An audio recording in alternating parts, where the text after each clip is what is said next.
This is the BMW M Coupe, so named because it was the M-ized version of the old 1 Series Coupe, and because historical reasons meant it couldn't be called the M1. Only 450 came to Britain, and it danced with the likes of the Porsche Cayman R, Audi RS3, and a few others. It was heralded by some as the latest, greatest thing, one of the best M cars ever, and it was all kinds of wonderful. That was probably thanks to its small size, massive punch, manual gearbox, and the fact it had been given a proper working over by the M division. Really, it's no wonder people loved it. Under its oddly short hood sits a 3-litre twin-turbocharged straight-six with 335 brake horsepower and 369 pound-foot. BMW reckoned it would hit 62 from rest in 4.8 seconds and would go on to 155 miles an hour. They also said it was quite efficient. It would do nearly 30 mpg.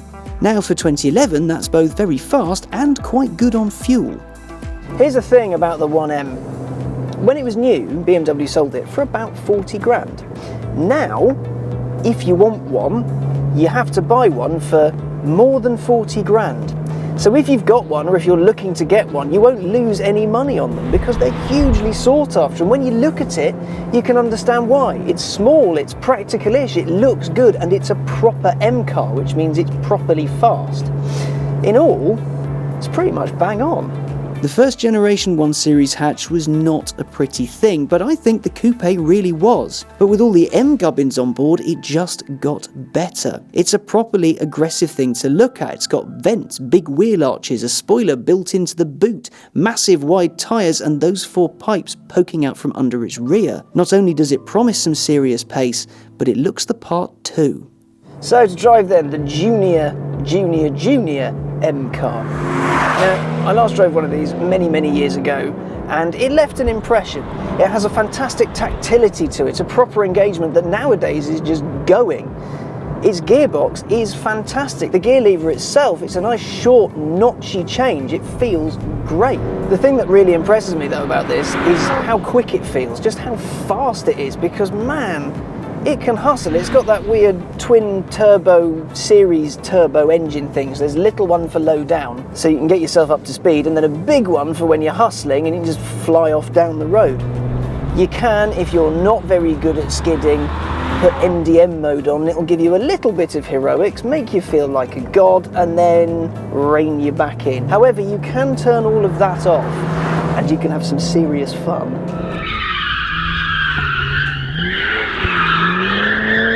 Now, compared to, say, a bigger car, it is a little bit short, is a little bit snappy, so when it does go, you've got to kind of, well, pick it up rather rapidly. But this thing, it just puts a smile on your face. There's loads and loads of grip on offer, and when you want to exceed it, you can, and it sounds wicked. The noise it kicks out, you don't lose anything here, well, not really. If you look at the Porsche 911, you used to get that trademark howl. But with the turbo cars, a little bit more muted, a little bit quieter, not quite as exciting, whereas this is a turbocharged car. And people who say, oh, well, turbos are killing performance cars, people herald this as one of the greatest M cars ever. People say this is one of the best, and you know what, I'm kind of inclined to agree with them, judging by the cars I've driven before.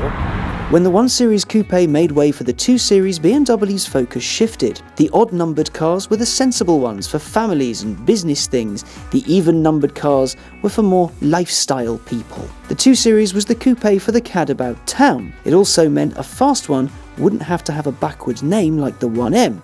They could call it M2.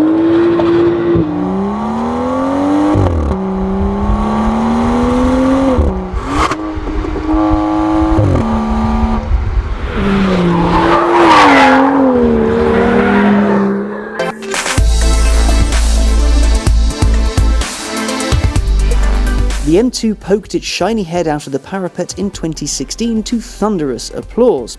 All who have driven it seem to adore it. Much like the 1M, it's small, fast and hilarious fun. Why wouldn't it be? All the right bits are there. In here we've got a 3-litre turbocharged engine with 365 horses and 343 pound-foot.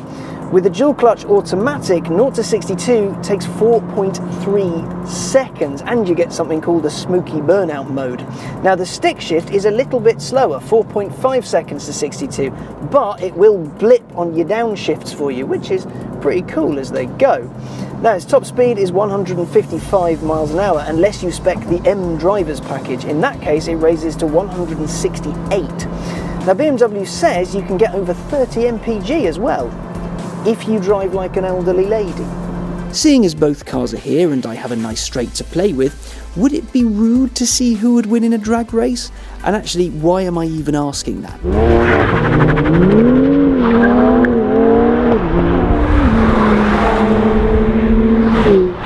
Unlike the 1M, the M2 isn't properly limited. I mean, yeah, you'll struggle to find one now, but sooner or later there'll be some on the used market, and they shouldn't be quite as expensive in the long run. When you look at it from BMW's point of view, this is now an entry level into the M ecosystem. It's not quite as expensive as the M3 or the M4, but it offers still that hint of M lunacy.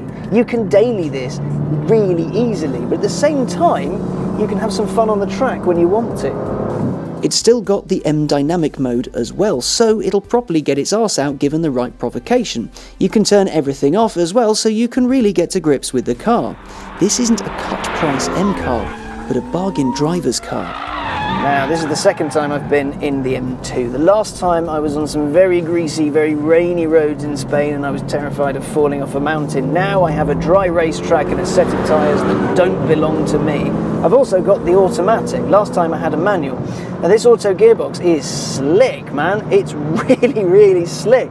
We're in Sport Plus now, which basically sets the car to super slippery, have lots of fun on the track, and everything is as aggressive as it can possibly get. And I know this sounds hugely cliche, but it does feel like a proper development of the 1M. I mean, yeah, we haven't got a manual-to-manual comparison. The DCT does make life a little easier, but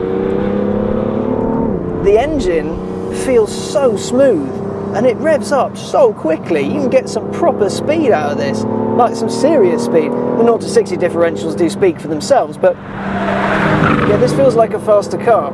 It feels less on the ragged edge all the time. With the 1M, it's a very urgent car.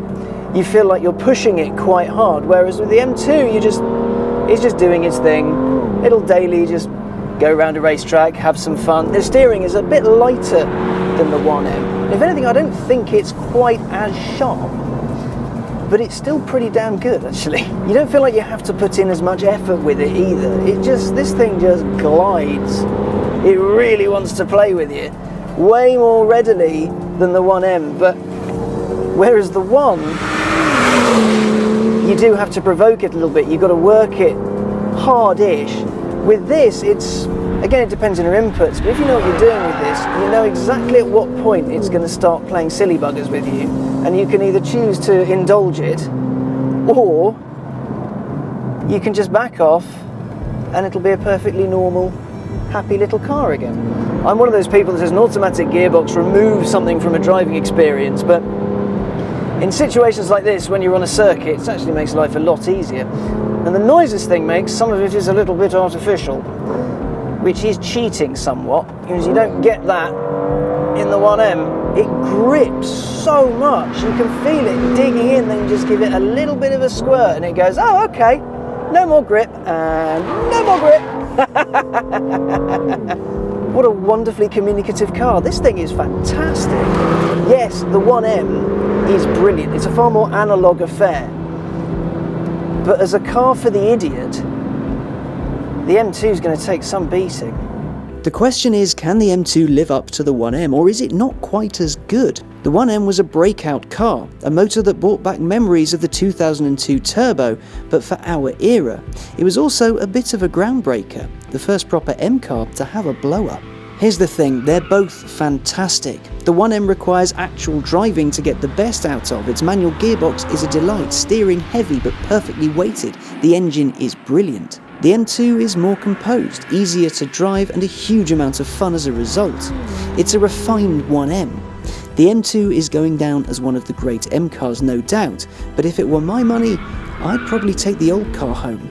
Who needs refinement when you can have a little bit of a workout?